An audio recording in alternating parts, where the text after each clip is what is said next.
Hi everyone, thanks for tuning in. Apologies, it's been a few weeks since we've uploaded any videos. Because of the coronavirus. Sadly, yes. It's proving difficult for everybody, we're not excluded. Week 4 of lockdown, we're not being able to get much done. I'm struggling getting the videos edited and things like that, but we're going to power on and do what we can do and upload for you guys. We hope everybody's staying safe. Special thanks to the NHS, not just the NHS, the police service, everybody who's on the front line, you know, trying really hard whilst this like key workers. Key workers, yeah, you know, it ranges from people in the supermarkets that are keeping the places open so we can keep getting food, postmen and women, post people, NHS workers especially, you know, you're taking care of the sick patients and you're risking your own health. Not a good time. Sammy, you've gone so high that I can't even see your head. That's it.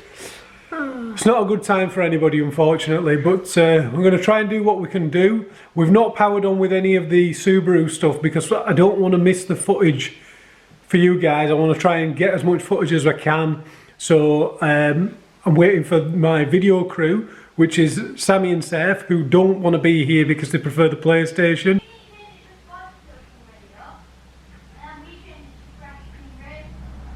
True. Because they say I'm not covering 80% of their wages. True. Which was 4 bags of crisps, so I'm not giving them 3. I might have to start. Anyway, 9/11 problems. We have noticed, unfortunately, a bit of an oil leak as the car's been standing here. Any 9/11 owner knows this is bad news. Luckily, it's not the main crankshaft seal or anything like that. We don't have to take the engine out. It's looking like what it is the brake servo pump, assistance pump, also known as a tandem oil pump. The cover has got corroded. It looks like it's dripping out of there, so we're going to pull everything out and see if we can repair it, or I think we're going to have to replace it because I don't think you can buy the cover. So we're going to do you a little bit of a tutorial video. Let's do the journey together and see what is involved in taking off everything we need to take off to get to the part and get it replaced. For everybody that actually wants to know how this stuff comes off, on the back lights you've got 2 torque screws there, and you have got the same on the other light. On the bumper holding it on, you've got these 4 obvious screws along the top, and you've got some hidden ones up here. Look, see that one just facing uphill. This is not the best light, but you can just make it out there. And there'll be some along the bottom. You see that there? Another one there. We're going to get those off. Eh? You used to be such a good helper, didn't you, Seth? You're never going on the PlayStation ever again. Why? This is going to speed things up. Speed of that. See it? You want to have a go? Yeah. No chance. Hold on. You got a little hidden screw there, look, behind the light. There we go, right. I need you round here, Seth. Come here. Stop it, it'll stop it falling down, so put one on there, one on underneath it, don't let it drop. We're going to slowly walk back with it in a minute. Oh, actually, because there's going to be some plugs I need to undo. I don't think I can lift it. You can, it's not heavy, trust me. Okay.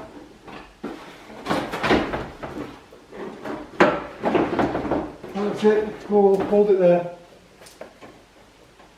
Oh, I hate these plugs. Ah!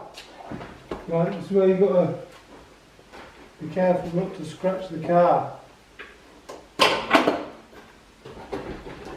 Right, slowly walk back. Right, it's off, well done. Well done. You don't want to help your old dad? I do? No. You want to go and play on the PlayStation? Also I do when I do that. TV. Bye then. Bye. Bye.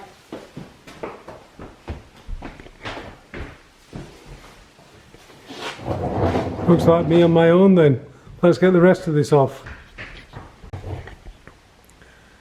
Now do I, or don't I, change that bad boy?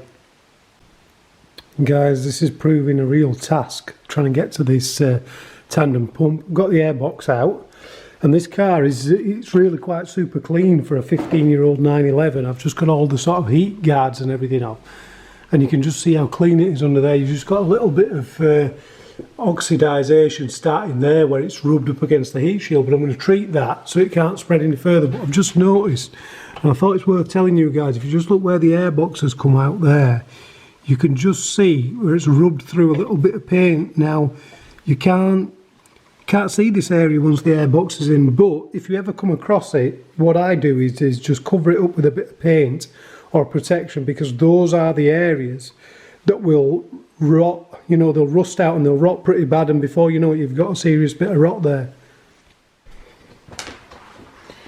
So there is the offending article, the tandem pump cover there, you know, like the tin cover. You can just see it's like a bit wet there from where the oil's been seeping out, and it is an absolute nightmare to get, because there is a bolt right up there, but you can do it. You can get it with the sort of wobble head extension very, very carefully and slowly. So I'm just going to get the other two bolts off and see if I can just ease it away without having to take the whole exhaust off. There you have it, guys, it's off, and as you can see, it is a real nasty place to get to, but we managed to get it out without taking the exhaust off or the oxygen sensor off or anything like that, so not too bad in that respect, just a little bit fiddly. So I think I'm going to go ahead and order a new one of these, reason being, if you get a used one, you don't know the condition of the engine that it came off. It might have a little bit of you know, swarf in there from a worn engine, so you're effectively going to ruin your engine. So I'm just going to stick to getting a new one. We'll get one ordered, then we'll get it fitted.